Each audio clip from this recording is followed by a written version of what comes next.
Hey tribe, Dawna here from Transformational Healing, and today I wanted to talk with you about ancestor veneration, or honoring our ancestors, and why I think that having an ancestor altar is a wonderful way to do that.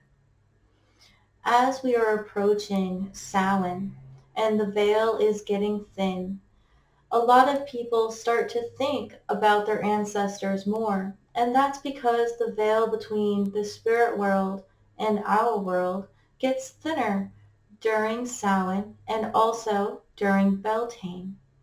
Those are the 2 points of the year when it seems to be the thinnest. And it's a time at Samhain in the northern hemisphere when we honor our ancestors. There are so many festivals for ancestors at this time of year. Honoring your ancestors and acknowledging where you have come from is an important part of knowing who you are. And some of us know our ancestors and know where we came from and the things that have been passed down to us that have been wonderful and the things that have been passed down to us that have been perhaps traumatic in a way. But we can know where we have come from. And many of us have ancestors in our adopted families, not even necessarily legally adopted families, but our family of choice. I know that many of the ancestors that I honor on my ancestor altar are family of my heart, family that I am not actually blood related to, family that I made on my own as I was growing up and experiencing the world and went out and created a second family for myself. So I have biological ancestors on my altar and I have non-biological ancestors on my altar because all of that family, my spiritual family and my biological family, have shaped who I am, and I honor each of them for what they have done to help shape me into the person that I am today. Now, we keep our ancestor altar up all year long. It's not just something that we set up for Samhain or this time of year. On our ancestor altar, we keep memories of or representations of people who have passed.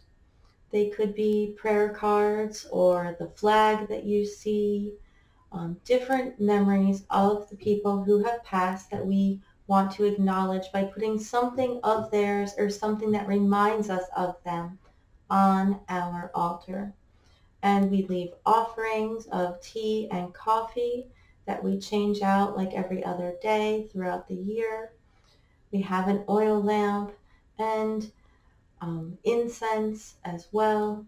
And at certain times, we do put a candle up here carefully and light that candle.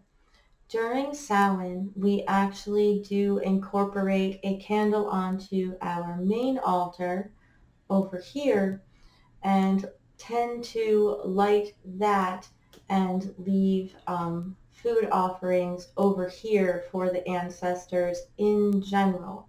So our specific ancestors that we have on our ancestor altar, that's there all year long. But what we offer for all of the ancestors, meaning the ancestors that have lived perhaps in this house that may have passed away, or the ancestors that have lived on this land or around this land, um, ones that are perhaps just land spirits and that sort of thing. We honor those ancestors as well during Samhain, and also all of the ancestors of the people that we have connected with at Brushwood Folklore Center There's typically a Samhain ritual that happens there where they read through all the ancestors of all the people who have passed, who have been to the property at Brushwood. And I use the candle on our main altar to connect with that ancestor ritual and the ancestor shrine at Brushwood to acknowledge all of those people who may not necessarily be ancestors to me, but people who came to the same spiritual land as we did, as we were learning and growing and taking care of our wider community. So on an ancestor altar, you typically would want maybe pictures, we don't use those, of the people that have passed, or we use representations of them instead, some type of offering, typically some type of water a lot of people use. We happen to use coffee and tea because that's what fits our representation, but some people just use water as their offering and typically a candle. So why do we honor our ancestors? Why do we honor where we have come from? Because you may need help from those ancestors. They are people that you can call on when you need information, when you need help, when you need to work on your shadow work, and your shadow work happens to deal with some sort of trauma that may have happened with these ancestors, or a trauma that you don't want to pass on to your children, so you want to heal that with your ancestors so that you don't keep passing it down the familiar line. That is one way that we can help to become more whole people. And when we heal trauma with our ancestral line, it helps to heal the world. It helps to, as we heal ourselves and do our own shadow work, it helps to heal the world. But if we can pass that back through generations, it will affect so much the generations that are to come, to be able to heal whatever issues you may have had going on. But you also want to honor those ancestors. They are the helpers who helped you to become who you are. Whether that is wonderful things that they gave you, wonderful recipes, wonderful life lessons, or even if it is trauma, you have learned and you have grown from that trauma into this wonderful person that you are today. And you can acknowledge that they had a part in that, that you forgive them for what perhaps they have done, or at least thank them for the lesson.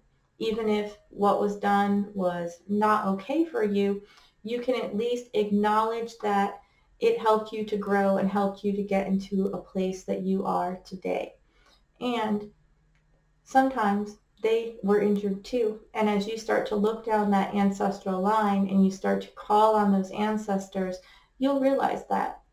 So having an altar set up all year long, like we do in our home, helps us to always stay connected to those ancestors. They're always around when we need them. That we can call on them to get answers. We can call on them for help. We can send them prayers and honor them and acknowledge them all year long instead of just now when the veil is thin. That typically in our house means that it's a lot more active when the veil is thin, but they are always there and always being acknowledged.